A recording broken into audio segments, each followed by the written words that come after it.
Bonjour à tous. Donc, je vais vous présenter donc ce diaporama qui a été fait aussi par Maxime Marek et qui a fait cet article principalement sur le flyer. Donc, oui, je vais vous parler donc de la cigarette électronique pour évoquer évidemment son historique par rapport à son installation sur le territoire et de toutes les questions qui se posent autour de ce dispositif. Donc voilà, vous voyez le petit schéma avec en 63, donc premier brevet. En 2003, le premier dispositif qui a été fait par un ingénieur chinois. Et surtout, l'arrivée en France en 2006-2007 de la cigarette électronique qui, à l'époque, était surtout en vente via les sites internet. Donc on était vraiment au tout début de l'arrivée de la cigarette électronique. Et parallèlement à ça, en 2006 et 2007, des nouvelles mesures gouvernementales pour interdire le tabagisme dans les lieux publics. Donc, au fur et à mesure, il y a eu une augmentation de cette consommation de cigarettes électroniques.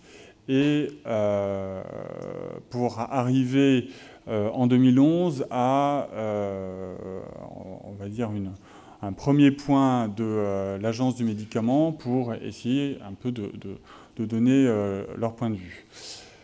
Il était évidemment nécessaire de faire quelque chose, voyant l'augmentation exponentielle de la cigarette électronique, et ce surtout quand même en 2010. À partir de 2010, puisque les premières... il y avait, je crois, environ 5 ou 6 boutiques de cigarettes électroniques en dur sur le territoire pour arriver à plus de 300 quelques années plus tard.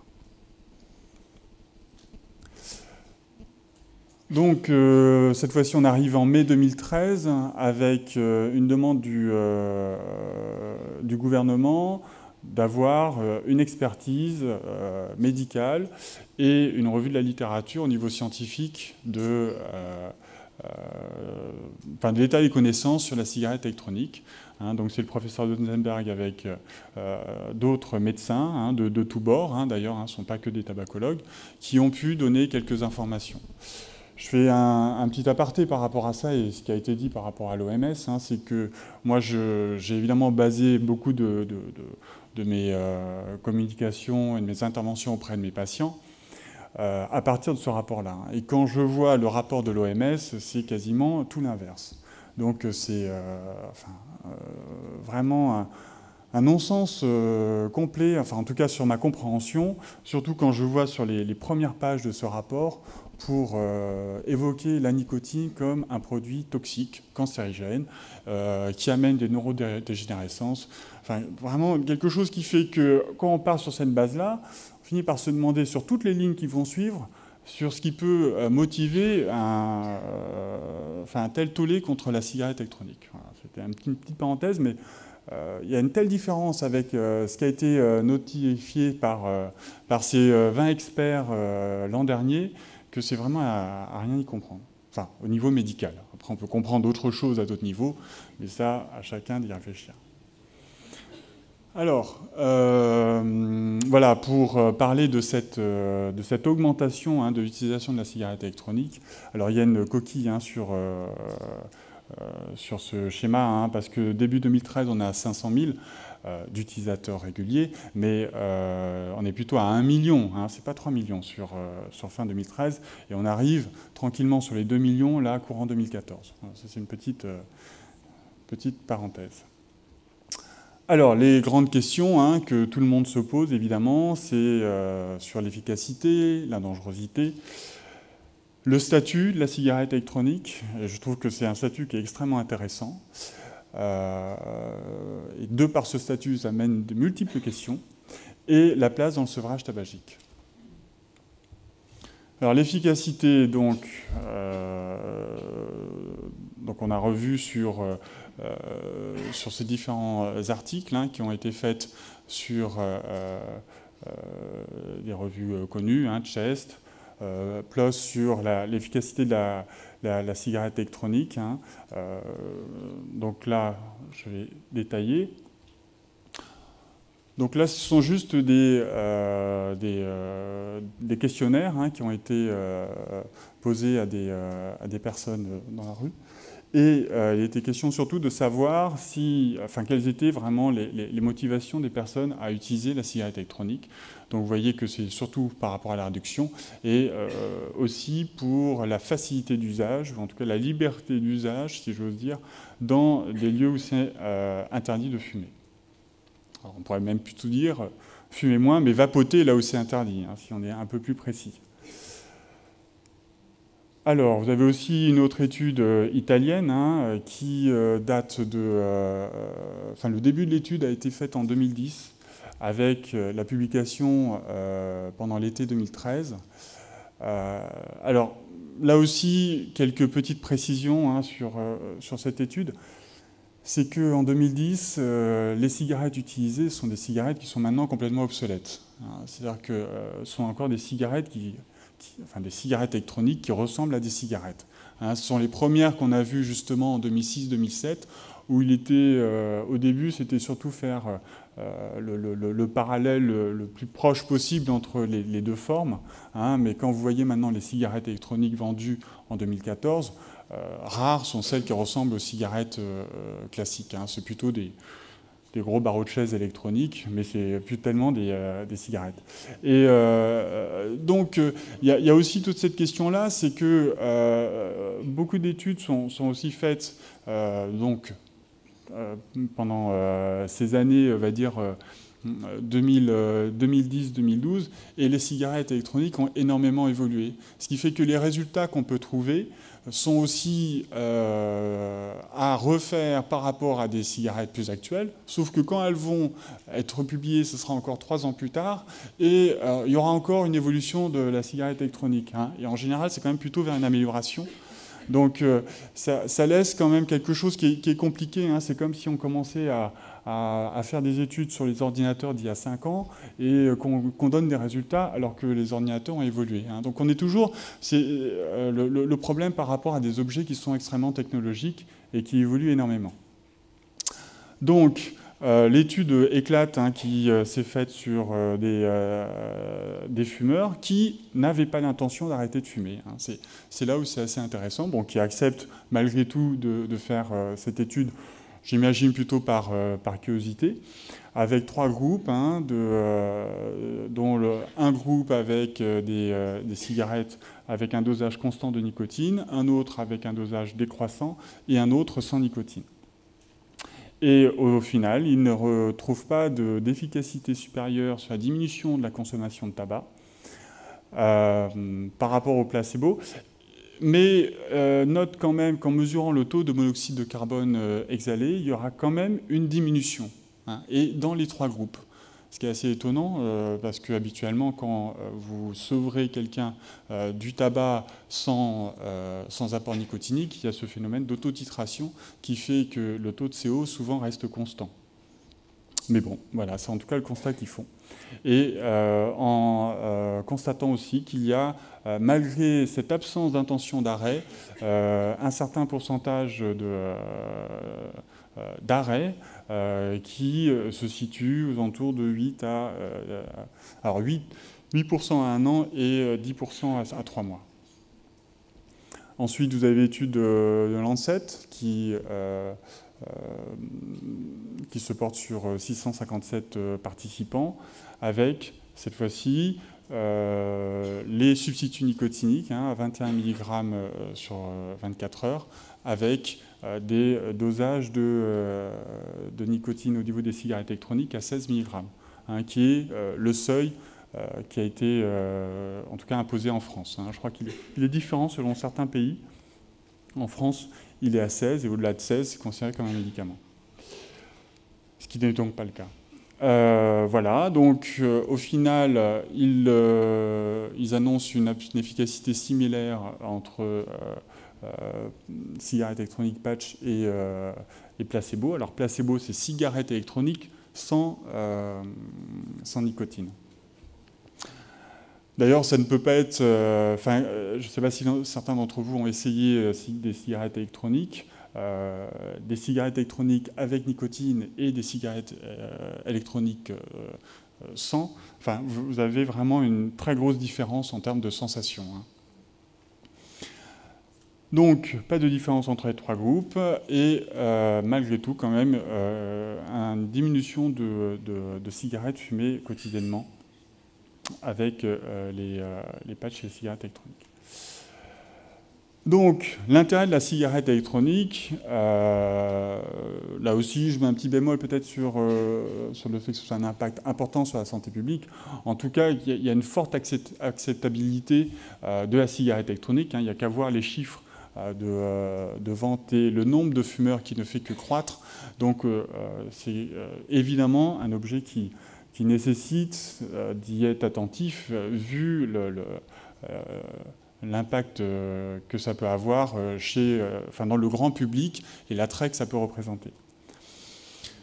Aucune des études ne montre, en tout cas, d'effets secondaires particuliers avec la cigarette électronique, en tout cas pas plus que par rapport aux autres groupes contrôle. Reste évidemment toujours la question de la dangerosité, ce qui fait que c'est le relais par rapport à la diapositive suivante, et notamment par l'article qui est sorti sur 60 millions de consommateurs, là en août 2013, et qui évoque la présence de substances toxiques dans la cigarette électronique à des taux significatifs. Initialement, hein, sur cet article, quand on le lit un peu avec attention, on se rend compte que, en fait, il ne présente aucun chiffre.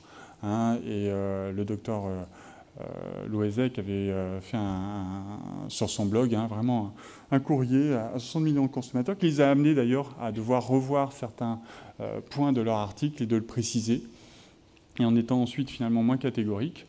Notamment aussi sur certains résultats, puisque des résultats étaient étonnamment élevés par rapport à une autre étude qui a été faite par Agonevitz et qui montrait que sur une fréquence d'inhalation plus importante et un volume plus important, lui trouvait des taux de produits toxiques moindres que ce qu'a trouvé 60 millions de consommateurs. Donc voilà, ça a été quand même remis en cause. Et même si au final, ils arrivent sur cette conclusion qu'il faut un contrôle accru de la qualité de la cigarette électronique, ça, je pense que personne ne peut le réfuter. Après, le problème, c'est que vous avez tout un message autour de la toxicité, et même s'ils font ce genre de conclusion, les personnes retiennent beaucoup plus la question de la toxicité que le fait qu'il faille faire un contrôle accru autour de la cigarette électronique. Alors, produits du tabac ou de consommation courante, là aussi, une grande question, puisque ça a même été un peu plus loin, c'est produits du tabac ou de consommation courante, ou médicaments aidant au sevrage tabagique. Hein, la question s'est même posée sur 3 points différents. Donc, il y a eu le Parlement européen qui a en tout cas statué et qui n'a pas voulu le mettre sous le statut de médicament, en autorisant la vente libre avec certaines conditions que vous pouvez voir sur l'interdiction au moins de 18 ans, d'une publicité contrôlée et d'une concentration de liquide qui doit être inférieure à 30 mg par millilitre. Pas de vente en pharmacie puisqu'il n'a pas de statut de médicament et des mentions d'avertissement sanitaire. Voilà. Donc, plusieurs réactions par rapport à ça.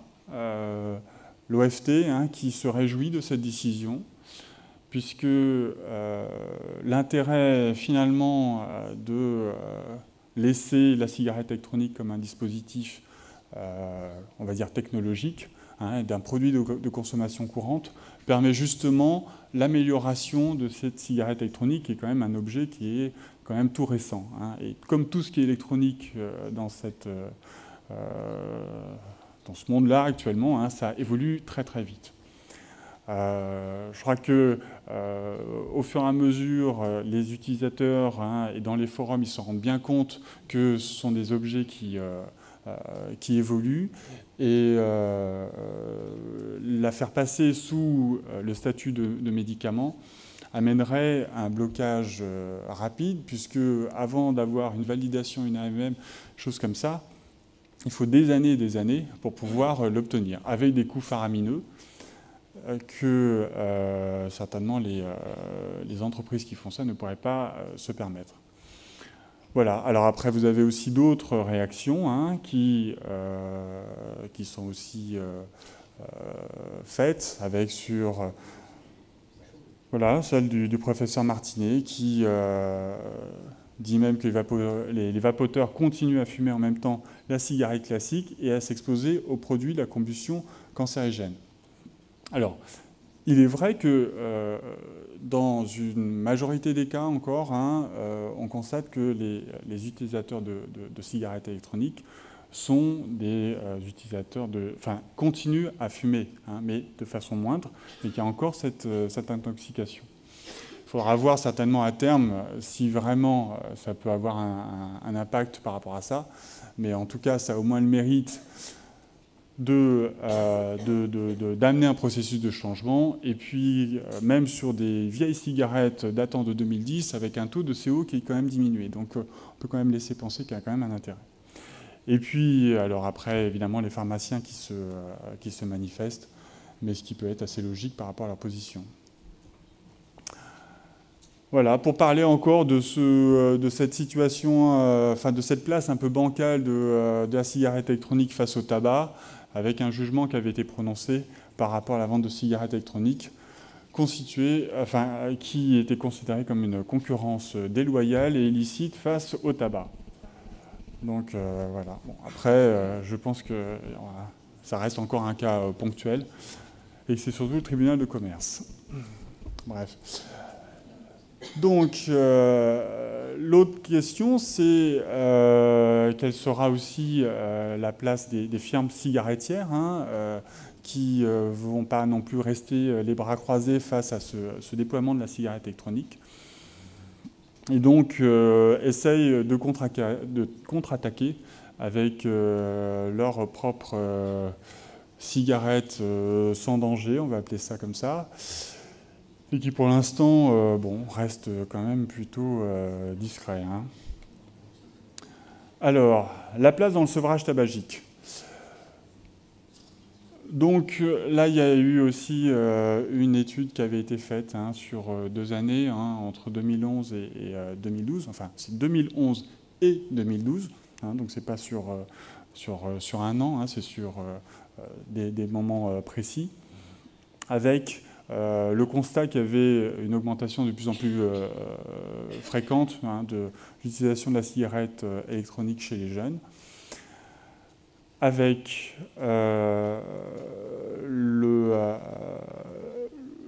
la conclusion hein, que la cigarette électronique aggrave plutôt qu'elle n'améliore l'épidémie du tabac chez les jeunes. Alors, en fait, il s'avère que les utilisateurs de cigarettes électroniques qu'ils ont interviewés, en fait, ce sont déjà des fumeurs, hein, pour la très très très grande majorité. Je crois qu'il y a moins de 1% en fait, qui ne fumaient pas au moment où ils utilisaient la cigarette électronique, ce qui est le cas aussi en France, hein, parce que c'est vraiment c'est moins de 3%, je crois, hein, qui n'ont jamais fumé de cigarette et qui se sont mis à vapoter. Là où ils disent que ça n'améliore pas forcément l'épidémie de tabac chez les jeunes, c'est parce que finalement ils continuent à fumer, même avec leur cigarette électronique. Après, la question c'est de savoir est-ce que vraiment ça peut avoir un impact par la suite sur le fait qu'ils puissent peut-être arrêter, puis arrêter de vapoter et plutôt fumer. Là, ils disent quand même qu'eux-mêmes ne savent pas. De toute façon, c'est pas juste avec 2 interviews qu'ils peuvent savoir. Mais enfin, en tout cas, au moins, ils le précisent. Donc l'HAS se prononce avec des grosses guillemets par rapport à la cigarette électronique, hein, en disant en gros qu'on ne peut pas passer à côté, mais ça je pense que tout le monde s'en était rendu compte, et que par rapport à l'utilisation, ce serait même plutôt de la 3e intention. Hein, mais ça reste quand même extrêmement théorique, parce que quand vous êtes sur une consultation de tabacologie, vous avez quasiment le patient, quand ça arrive évidemment, qui vient avec sa cigarette électronique et qui demande même plutôt des renseignements autour de sa cigarette électronique. Donc la première intention, c'est déjà le patient qui l'a faite. Donc, en tout cas, au moins ne pas décourager les personnes qui l'utilisent par rapport à leur projet, mais en précisant que ce n'est pas un outil d'arrêt du tabac. Voilà, ça c'est, on va dire, la version de l'HAS. Après, évidemment, c'est à voir au cas par cas avec les patients que vous avez face à vous. Bon, là aussi, il y a une coquille par rapport à la place du sevrage tabagique. Pour l'instant, c'est assez flou. C'est seulement 1% des Français qui arrêtent de fumer. Il n'y a pas forcément avec la cigarette électronique. Donc, on voit en tout cas qu'il y a une diminution de vente du tabac, et qui est quand même assez importante, surtout quand on le voit depuis 2011. Alors, reste à voir là, sur les années futures si ça va vraiment continuer, mais force est quand même de constater que ça rentre assez en corrélation avec l'introduction de l'élargissement de la cigarette électronique plutôt, puisque l'introduction elle est plutôt de 2006-2007. Reste à suivre ces chiffres. Là aussi, un déclin des ventes des traitements d'aide au sevrage tabagique. Donc, en résumé, sur l'efficacité, pour l'instant, modeste, mais ça, par contre, l'intérêt d'être extrêmement accessible et acceptable par la population, notamment par les boutiques qui fleurissent à droite à gauche. Je fais une petite précision comme ça sur le fait de pouvoir... alors, quand c'est possible, parce que j'imagine bien qu'à Paris, c'est extrêmement compliqué, mais dans une ville comme Roanne, où il n'y a que 40 000 habitants, il y a 4 boutiques de cigarettes électroniques, et que je les ai invités à discuter avec moi, ce qui permettait justement, par la suite, d'éviter qu'ils viennent donner des contre-messages ou des messages erronés à leur population. J'avais fait d'ailleurs la même chose quand j'étais arrivé à Roanne en 2004, mais cette fois-ci avec les pharmaciens. C'est-à-dire que maintenant, il va falloir composer avec les pharmaciens et avec les vendeurs de cigarettes électroniques. Ce qui est assez particulier parce que les vendeurs de cigarettes électroniques sont là pour vendre, mais peu sont conscients qu'ils ont un rôle finalement de conseiller et que quelque part, voilà, quand les personnes n'ont pas envie d'aller voir un médecin, qui est quand même la majorité des cas, ils vont se référer quand même à ce que va dire le vendeur de cigarettes électroniques. Donc, si vous avez la possibilité non seulement de les rencontrer, c'est une très bonne chose. Si en plus vous leur laissez votre carte de visite avec des consultations de tabacologie, et là c'est le nirvana. Parce que, en plus, là où ça a été très intéressant, c'est que quand, par exemple, ils voient qu'une femme enceinte veut utiliser la cigarette électronique, le premier message qu'ils donnent, c'est d'aller à une consultation de tabacologie pour déjà en discuter et après, de voir après ce qui sera fait. Alors, quelle dangerosité ? Alors évidemment, la qualité des produits doit être contrôlée. Ça, je pense que c'est de toute façon irréfutable et personne ne va à l'encontre de ça.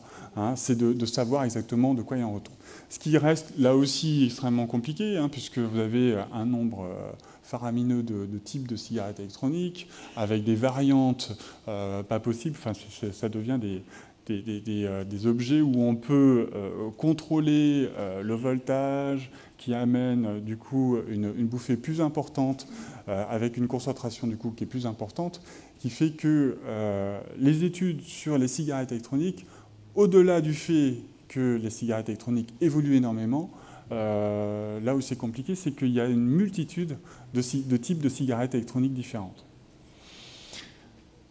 Un usage quand même à peu de risque à court terme, puisque au moins les études qui sont faites même sur un an ne montrent pas d'effets secondaires particuliers. En tout cas pas supérieurs aux autres dispositifs utilisés en termes de contrôle. Et le risque incertain à long terme, alors là, forcément, il va falloir qu'on se donne du temps, du recul pour voir quelles seront les possibles conséquences par rapport à l'utilisation de la cigarette électronique, même si je pense que ça va aussi être compliqué, parce que si une personne présente des problèmes carcinologiques ou cardiovasculaires, et que la plupart du temps ce sont des fumeurs, savoir quelle place aura la cigarette électronique dans tout ça. Donc, produits du tabac ou de consommation courante. Vous avez donc des réactions au niveau médiatique. Seuls qui veulent être les premiers à prouver de la dangerosité, avec communication alarmiste des médias, évidemment, toujours dans l'idée de pouvoir sortir un peu du lot. Et donc, on percute encore un peu plus si on commence à dire que c'est dangereux. Surtout que ça vient réveiller aussi la crainte de quelque chose qui est inconnu. Et si en plus on vient confirmer que c'est dangereux, eh bien, ça veut dire que j'avais bien raison d'avoir peur. Économique, riposte des cigarettiers, évidemment, qui ne peuvent pas laisser comme ça ce marché leur échapper. Et avec immanquablement, et puis ça commence déjà à se faire, à ce que les grandes multinationales cigarettières se mettent à englober et à phagocyter toutes ces petites entreprises qui montent leurs cigarettes électroniques. Et puis sanitaire, alors évidemment, là après c'est peut-être aussi des questions idéologiques sur la levée de bouclier de certains professionnels qui érigent l'abstinence comme seule issue possible au tabagisme. Il en faut. Et puis en conclusion, un excellent outil de réduction des risques. Et c'est ce que j'explique en tout cas à mes patients, c'est que idéalement, le mieux c'est d'arrêter de fumer sans rien, s'ils peuvent. Mais s'ils ne peuvent pas, il reste les médicaments. Mais s'ils ne peuvent pas arrêter avec les médicaments, malgré tout le suivi et malgré toute la motivation qu'ils peuvent avoir, la cigarette électronique reste quand même un outil qu'on ne peut pas négliger. Et en tout cas, dans mon expérience clinique, je peux voir quand même que ça permet quand même de débloquer certaines choses, notamment sur leur capacité à pouvoir changer des choses. Parce que quand ils se mettent à fumer et qu'ils n'imaginent pas leur vie autrement qu'en fumant, ils peuvent commencer à toucher la vie avec du vapotage, même si c'est encore avec du tabagisme, mais qui peut être quand même déjà une réduction des risques et puis des pas supplémentaires vers un authentique changement. Donc, on voit en tout cas des premiers résultats qui sont encourageants, enfin en tout cas au niveau de ce qu'on peut voir dans les cabinets de consultation. Et puis, surtout, au-delà de l'affranchissement de dispositifs traditionnels, moi je mettrais un bémol comme plutôt quelque chose qui pourrait être complémentaire aux dispositifs traditionnels. C'est-à-dire que pourquoi ne pas utiliser la cigarette électronique avec les substituts nicotiniques classiques. L'un n'empêche pas l'autre. Finalement, l'essentiel, c'est qu'ils puissent avoir, en tout cas, leur dose de nicotine pour leur permettre d'avoir un maximum de confort possible. Voilà, je vous remercie.